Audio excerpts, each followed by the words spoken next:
রাত 12টার পরে যখন সকলে ঘুমায়া রয়, ওরে সকলে ঘুমায়া রয়, যুবক যুবতী তখন মনের কথা কয়। মোবাইল ফোন হাতে পায়া বর্তমানের নারী, পড়ালেখা সাইরা দিছে মরার প্রেমে পড়ি। সারাটা দিন চিন্তায় থাকে, রাত্রি গভীর কখন হয়, প্রেমিক প্রেমিকা তখন মনের কথা কয়। আস্তাগফিরুল্লাহ। দেশের যুব সমাজ খাইছে গো মোবাইল ফোনে, দেশটা রসা তলে নিছে গো মোবাইল ফোনে। তাই তো এখন মা বাবারা পড়লো ভীষণ টেনশনে, ঠিক কিনা? মা বাবারা অনার টেনশন করে না, অনফুলাপেন্ডে মোবাইল কিনা দিয়ে টেনশন মুক্ত হয়ে যায়। কিছুদিন পরে দেখে ঘর আছে, বিছনা আছে, কম্বল তলে কোন বালির জিত নাই, ফুত নাই, ঠিক কিনা বলেন? পোলা মাইয়া জোয়ান বুড়া নাই, বেদা বেদা নাই, 3 বছরের পোলার হাতেও মোবাইল দেখতে পাই, ঠিক কিনা? 3 বছর 3 মাসের ডারে মোবাইলের ভিতরে গান না লাগাই দিলে লুতা খায় না, ঠিক কিনা বলে? ফিটার খায় না, এটারে ফেট হয়েছে, হেতির আম্মা যে সারাদিন ধরে গুতাইছে, এখন এটাও ফেটাতে নাই, ফেটো আসছিলাম দিকে কি হয়েছে, লাগা না লাগাইলে খাবো না।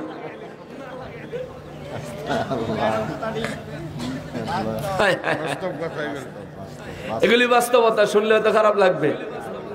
আইলো দেশে Citycell, Banglalink Aktel, Grameenphone আর টেলিটক, বিজয় র্যাংস্টেল, নিত্য নতুন আইসে ওয়ারিদ 7 সমুদ্র পার হয়ে। একজনের কাছে 13টা সিম, 15টা করে সরকার পারমিশন দিছে। আমাদের দেশের সরকার বড় উদার, 100 টাকা মোবাইলে ভরবেন, 57 টাকা সরকারের বর, 57 টাকা সরকারের, আর যে 43 টাকা আর কয়টা, যে কয়টা ভাবি এই কয়টা আরেকজনের বেডি, ঠিক না? তোর কি তারে বাতাই না? শাসনের ভাষায় বললাম, মনে কষ্ট নিও না আমার যুবক ভাই, একটু শাসন করার জন্য বললাম, একটু শাসনের অধিকার তো রাখি নাকি, একটু অধিকার নিয়ে বললাম। তোমার কি ভাই, মোবাইলটা আব্বা কিনা দিছে, খালি সাজ গুতাইলি, সাজ দিলি আর মোবাইলের টাকা বললি, ট্যাক্সে লয়ে গেল সরকারে, আর কিছু লয়ে গেল আরেক বেডিয়ে, তুই কি করলি? করলি কি তুই? যদিও হাসতে হাসতে কথাটা বলি, কিন্তু এইবার বাস্তব সিরিয়াস কথাটা বলি। তোমার জীবন থেকে, তোমার হায়াত থেকে কিছু সময় তুমি খরচ করে দিছো। আজরাইলের কাছে যদি এরকম 1000 পৃথিবীও আজরাইলের কদমে নিক্ষেপ করো আর বলো, ওই যে সময়টা আমার প্রেমিকার সাথে 5 মিনিট কাটাইছিলাম, 5 মিনিট অনলি, 5 মিনিট সময় আমার দাও, আমি এই 5টা মিনিট অন্তত আল্লাহর কাছে তওবা করে লই, কোন সময় দিবে না, দিবে।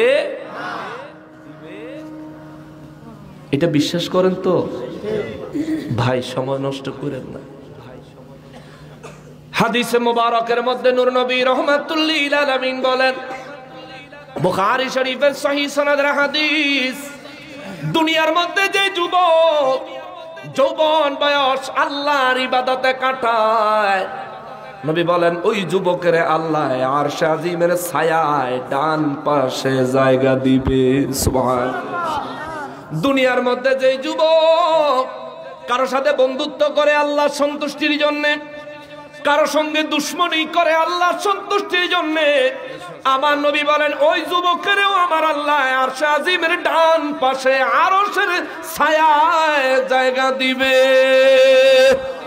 3 নম্বরে নবী বলেন, যে যুবককে কোন সম্ভ্রান্ত পরিবারের মেয়ে, সুন্দরী নারী, যে যুবককে জিনার প্রস্তাব দেয়, এই যুবক যদি ওই নারীর জিনার প্রস্তাবটা প্রত্যাখ্যান করে, 1 লাইন কথা বলে, ইন্নী আখাফুল্লাহ, আমি আল্লাহকে ভয় করি, তোমার সাথে জিনা করলে হয়তো 5 স্টার হোটেলে গিয়ে করতে পারবো, দুনিয়ার মানুষ দেখবে না, কিন্তু সব সময় যিনি দেখেন তিনি কে?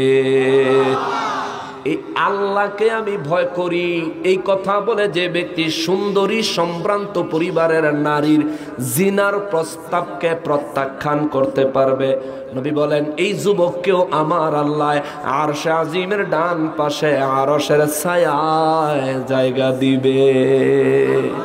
জোরে বলেন সুবহানাল্লাহ।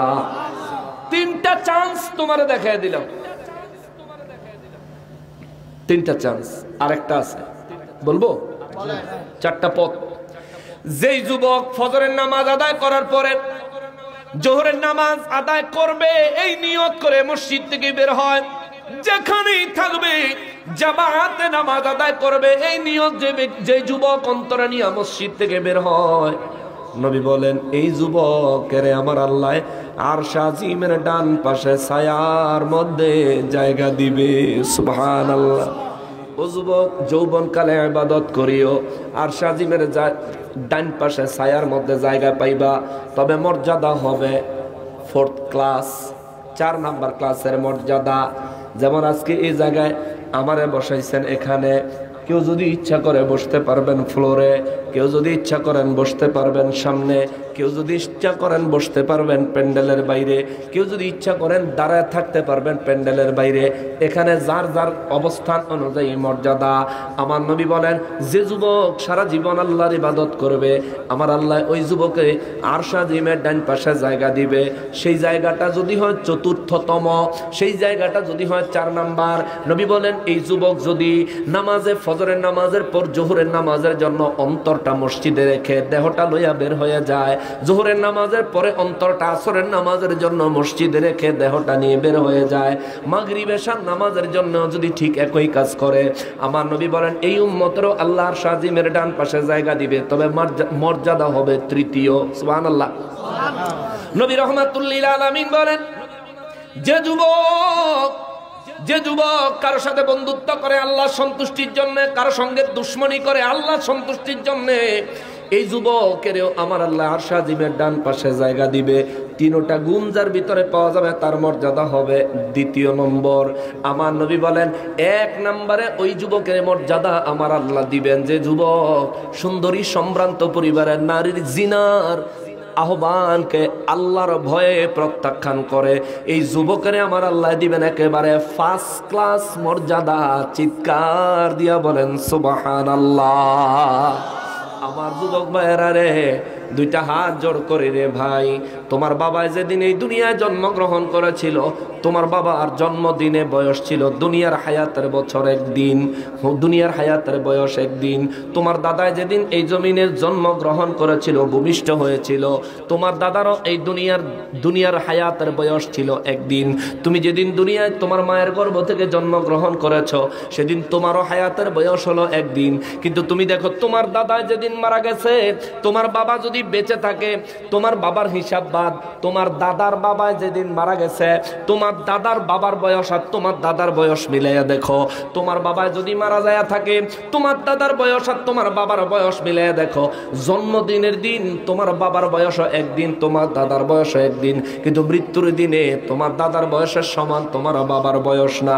তোমার মৃত্যুর দিনে তোমার বাবার সমান বয়স তোমার হবে, কোনো গ্যারান্টি নাই।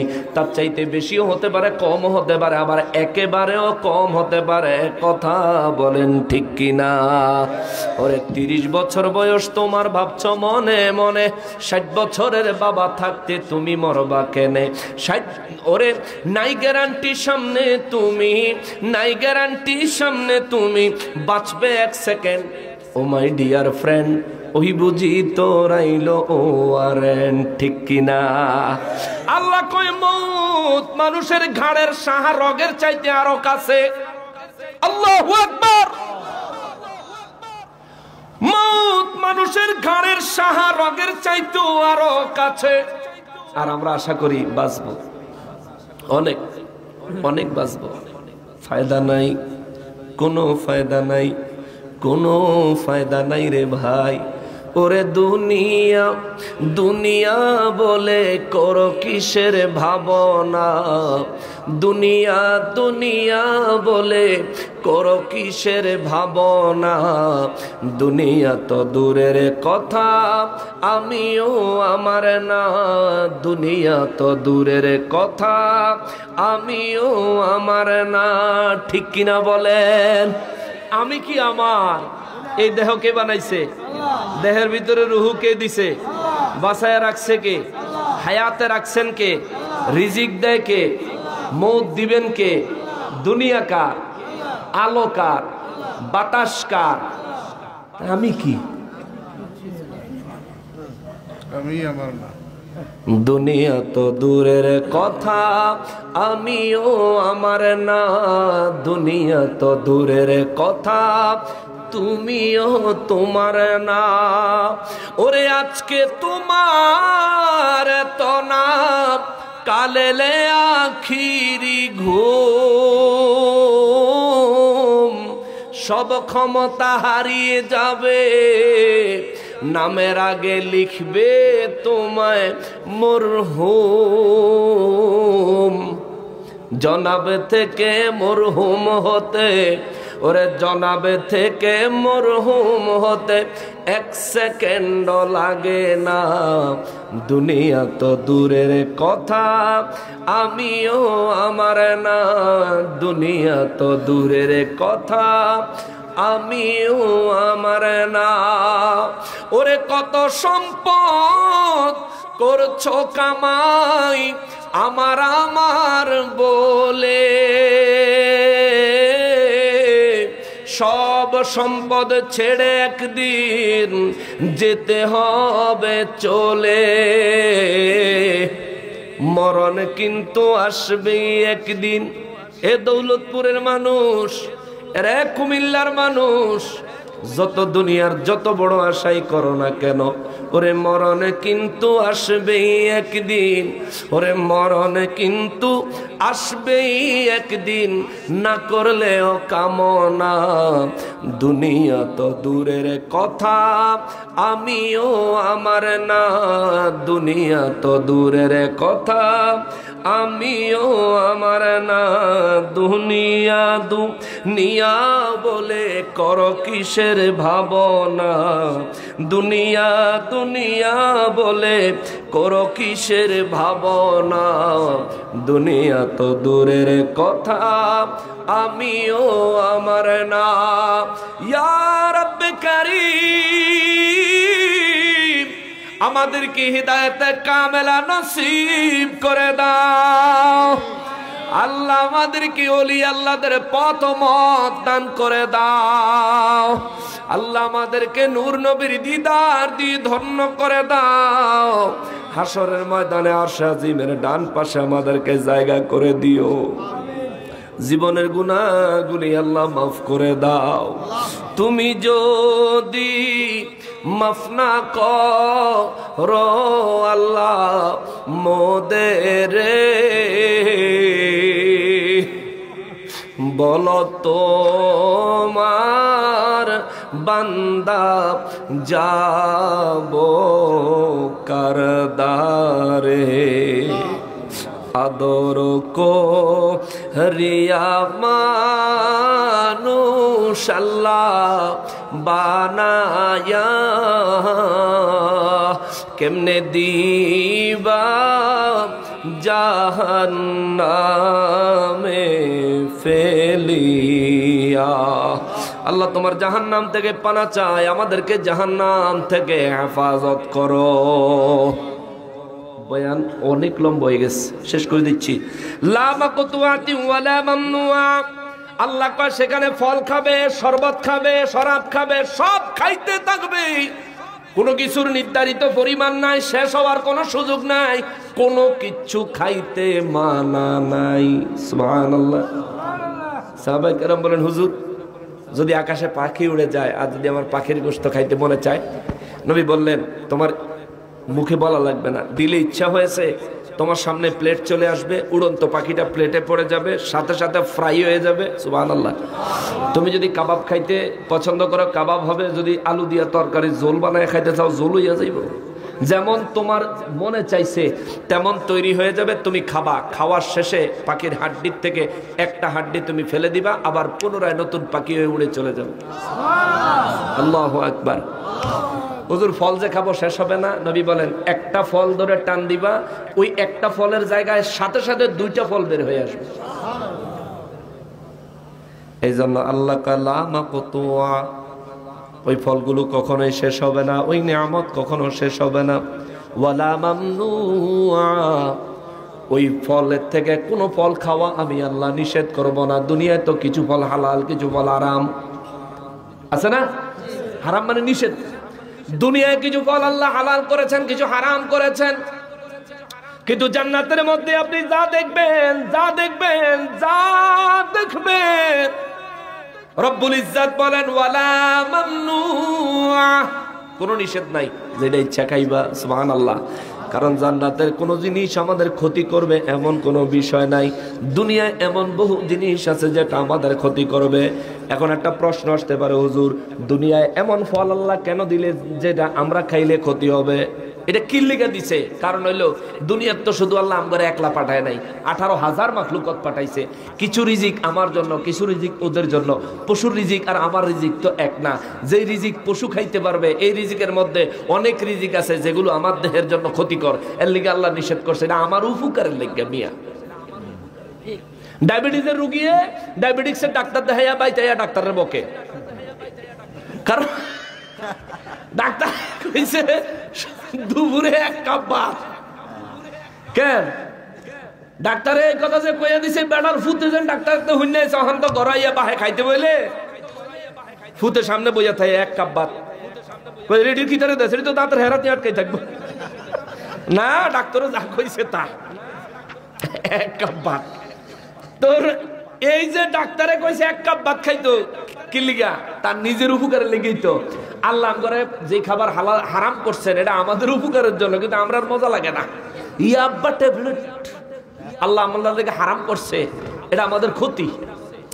তারপরে নেশা মাদক আল্লাহ নিষেধ করছে। কিন্তু জান্নাতে কোন জিনিস, কারণ জান্নাতে কোনো পশু যাইতো না। দুনিয়ার যেই পশুগুলো, এগুলোর কোন পশু জান্নাতে যাইতো না, কিন্তু কয়েকটা পশুর কথা বর্ণনা আছে। তার মধ্যে একটা হলো কিতমির, আসহাবে কাহাফের একটা কুকুর জান্নাতে যাইবো। সুবহানাল্লাহ। কর এই ওয়াজ করলে তো সারা রাত লাগবো। কুত্তা কি লিগা জান্নাতে যাইবো?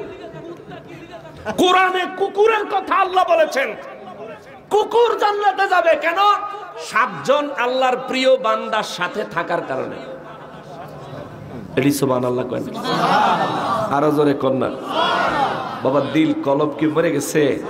জোরে বলেন না সুবহানাল্লাহ। 7 জন আল্লাহর নেককার বান্দার সাথে একটা কুকুর থাকার কারণে কুকুর জান্নাতে যাবে। এখান থেকে কি মেসেজ দিবেন? এখান থেকে মেসেজ হইলে, আরে আল্লাহর প্রিয় বান্দা ওলিদের সাথে লাইগা থাকলেই জান্নাত। মানুষ হন লাগে না, কুত্তা হইলেও জান্নাত পায়। আমি তো মানুষ, আখিরি নবীর উম্মত।